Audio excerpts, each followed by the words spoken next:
Hello. Blackbird YouTube channel आपका स्वागत करता है एंड आज हम एक नई कहानी लेके आए हैं। तो कहानी शुरू करते हैं। ब्लैक कैट की छाया, कैनोनिकल पाइपलाइन का अंधेरा। अमेरिका की रक्त धमनियाँ उसके महामार्ग नहीं, बल्कि उनके नीचे दफन हजारों मील मील लंबे पाइपलाइन हैं। ये स्टील की विशालकाय नसें तेल और गैस को एक सागर के किनारे से दूसरे किनारे तक पहुंचाती हैं। इनमें से एक सबसे महत्वपूर्ण धमनी है कैनोनियल पाइपलाइन। यह 4500 मील लंबी टेक्सास के रिफाइनरी से न्यूयॉर्क के एयरपोर्ट तक फैली है। अमेरिका की पूर्वी तट की 85% जनता को ईंधन पहुंचाने वाली जीवन रेखा। इसका कंट्रोल रूम जॉर्जिया के एटलांटा शहर में है। एक साइलेंट गार्जियन की तरह हर वक्त उसकी दिल की धड़कन, जिसका नाम डार्क साइड और जिसकी तलवार थी एक छोटा सा पासवर्ड।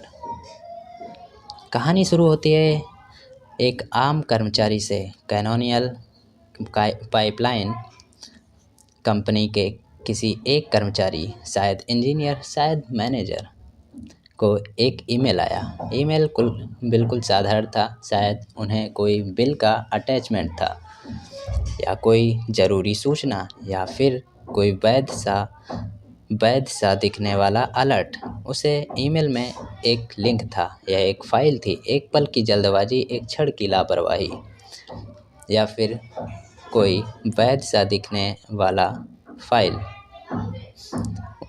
उन्होंने उस पर क्लिक कर दिया। उस पर क्लिक ने ताला खोल दिया। यह तकनीकी थी फिशिंग का। जैसे मछली पकड़ने के लिए चारा फेंका जाता है, हैकरों ने एक डिजिटल चारा फेंका। यह चारा एक मालवेयर था, छोटा सा दुर्भावनापूर्ण कोड जो ईमेल के जरिए कंपनी के नेटवर्क में घुस गया। अब तक सब कुछ शांत था। कोई अलार्म नहीं बजा, क्योंकि यह मालवेयर चोरी छुपे काम करने वाला था। इसका नाम डार्क साइड मालवेयर था।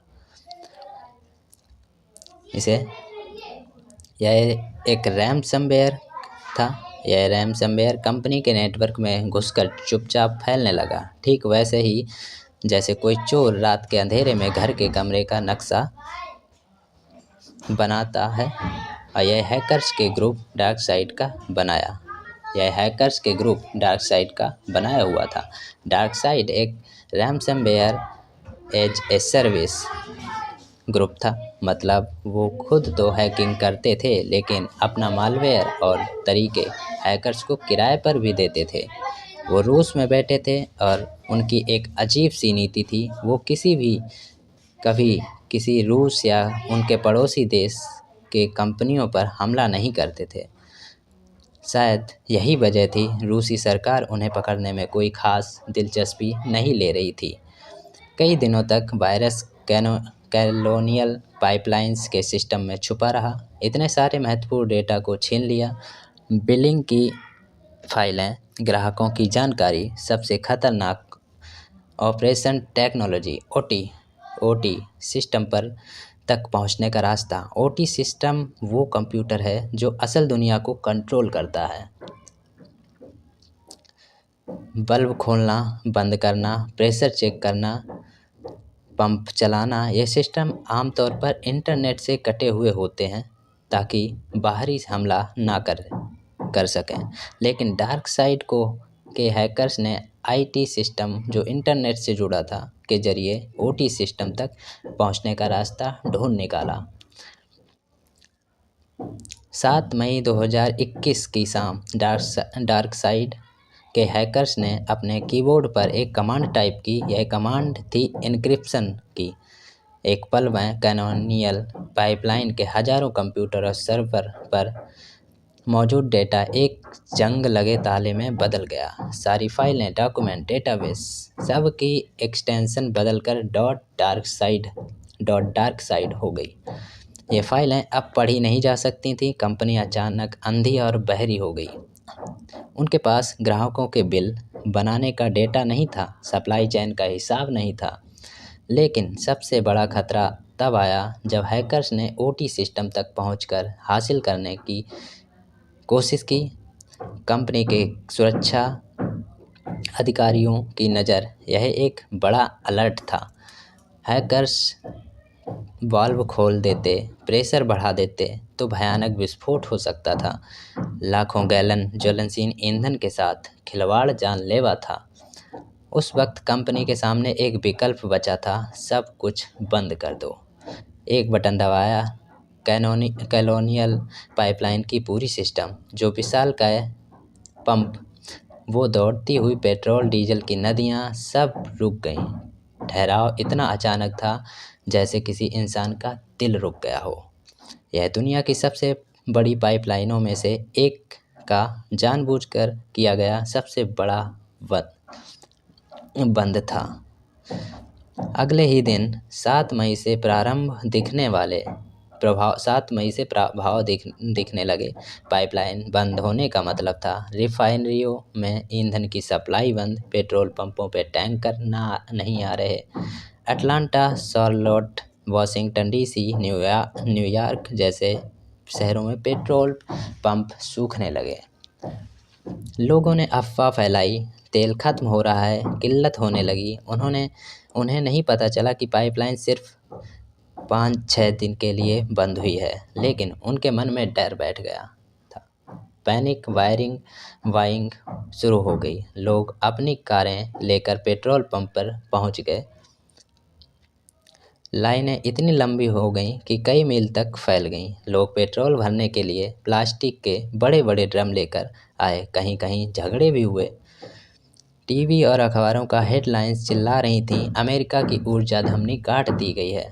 साइबर हमले ने देश को घुटनों पर ला दिया। हवाई अड्डों को डर था कि जेट ईंधन खत्म हो जाएगा। ट्रक कंपनियां चिंतित थीं। एक छोटे से वायरस ने पूरी अमेरिकी अर्थव्यवस्था की नब्ज पकड़ ली और उसे दबोच रखा था।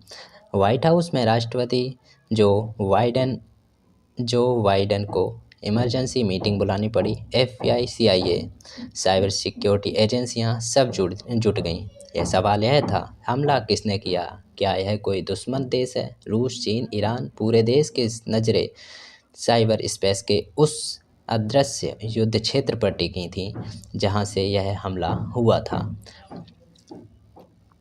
इस बीच कॉलोनियल पाइपलाइन के CEO जोसेफ ब्लाउंट के पास एक संदेश आया। यह संदेश उनकी इनक्रिप्टेड कंप्यूटर में से एक पर दिखा। एक अजीब सा नोट। उसमें लिखा था, उनका सारा डेटा बंधक बना लिया गया है। अगर वो डेटा वापस चाहते हैं तो एक फिरौती देनी होगी, और साथ ही एक चेतावनी, अगर पुलिस या FBI को बताया तो सारा डेटा सार्वजनिक कर दिया जाएगा। यह हैकर्स ने एक और तरकीब इस्तेमाल की, डबल एक्सटॉर्शन। पहला, डेटा इनक्रिप्ट करके बंधक बनाना। दूसरा, उसी डेटा की एक कॉपी चुरा कर रख लेना और धमकी देना कि अगर फिरौती नहीं दी तो उसे इंटरनेट पर लीक कर देंगे।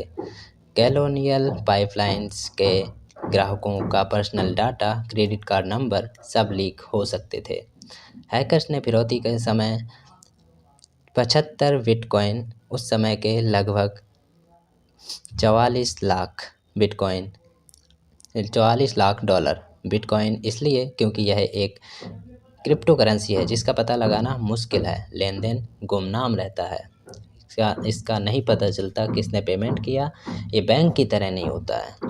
कंपनी के सामने एक भयानक दुविधा थी। यह एक तरफ सरकार का नियम था कि हैकर्स की फिरौती ना दें, क्योंकि इससे उन्हें और हमले करने वालों का प्रोत्साहन मिलता है। दूसरी तरफ पूरा देश पेट्रोल के लिए तरस रहा था। हर घंटे देरी करोड़ों डॉलर का नुकसान पहुंचा रही थी, और सबसे बड़ा खतरा, अगर ओटी सिस्टम को नुकसान पहुंचा तो जान माल का खतरा था। कई दिनों के कोशिश करने के बाद कंपनी के तकनीकी विशेषज्ञ यह सूचित नहीं कर पाए कि सिस्टम को वापस हैकर्स के कब्जे से मुक्त करा सकें। कैसे कराएं? बैकअप भी पूरा नहीं था। एक मुश्किल फैसला लिया गया।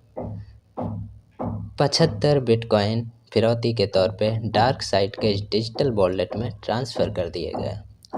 लेकिन कहानी यहीं ख़त्म नहीं होती है। लेकिन जैसे ही फिरौती का लेन देन हुआ, एफबीआई और अमेरिका साइबर कमांड की एक खास टीम पहले से ही सतर्क थी। उन्होंने डार्क साइड के ऑपरेशन पर महीनों नज़र रखी। उन्हें पता चला कि हैकर्स अपने बिटकॉइन कहाँ रखते हैं, कैसे ट्रांसफ़र करते हैं। फिरौती के बिटकॉइन एक डिजिटल वॉलेट में गए। यह वॉलेट एक तरह का डिजिटल तिजोरी था। हैकर्स को लगा अब पैसा उनका हो गया। लेकिन अमेरिकी एजेंसियों ने एक गुप्त ऑपरेशन चलाया। उन्होंने डिजिटल वॉलेट को प्राइवेट की हासिल कर ली। प्राइवेट की एक तरह की मास्टर चाबी है जिससे आप किसी भी वॉलेट में रखे बिटकॉइन को एक्सेस कर सकते हैं। और फिर हफ्तों बाद एक बड़ा खुलासा हुआ। अमेरिकी जस्टिस डिपार्टमेंट ने घोषणा की कि उन्होंने कॉलोनियल पाइपलाइन को दी गई फिरौती 63.8 बिटकॉइन वापस जब्त कर लिए हैं। मतलब लगभग सारा पैसा। उन्होंने हैकर्स के डिजिटल तिजोरी से ही पैसा वापस निकाल लिया था। यह इतिहास में पहली बार हुआ था जब सरकार ने रैनसमवेयर हैकर्स से इतनी बड़ी रकम हासिल की थी। यह डार्क साइड ग्रुप के लिए एक बड़ा झटका था। इसके बाद दबाव में आकर डार्क साइड ग्रुप ने घोषणा की कि वो अपने ऑपरेशन बंद कर दें। शायद उन्हें डर था अमेरिकी एजेंसियां उन तक पहुंच जाएंगी। कॉलोनियल पाइपलाइन 12 मई को फिर से चालू हुआ, लेकिन पेट्रोल पंपों पर किल्लत और ऊंची कीमतें हफ्तों तक बनी रही। इस मामले से दुनिया को कई सबक मिले, जैसे पूरी कंपनी की सुरक्षा एक कर्मचारी के एक गलत क्लिक पर टिकी थी। साइबर सुरक्षा प्रशिक्षण कितना ज़रूरी है। अगर अपना कंपनी का डाटा हमेशा बैकअप में रखें ताकि कोई कुछ भी सिस्टम हैक हो या कुछ भी हैक किया जाए तो उससे डेटा रिकवरी कर सकें। साइबर युद्ध नया युद्ध है। यह हमला दिखाता है कि आज देश की सुरक्षा सेना सीमाएं तक सीमित नहीं है। असली लड़ाई अब इंटरनेट के अदृश्य मोर्चों पर लड़ी जा रही है। तो कहानी ख़त्म करते हैं यहीं और हम मिलते हैं नेक्स्ट वीडियो में।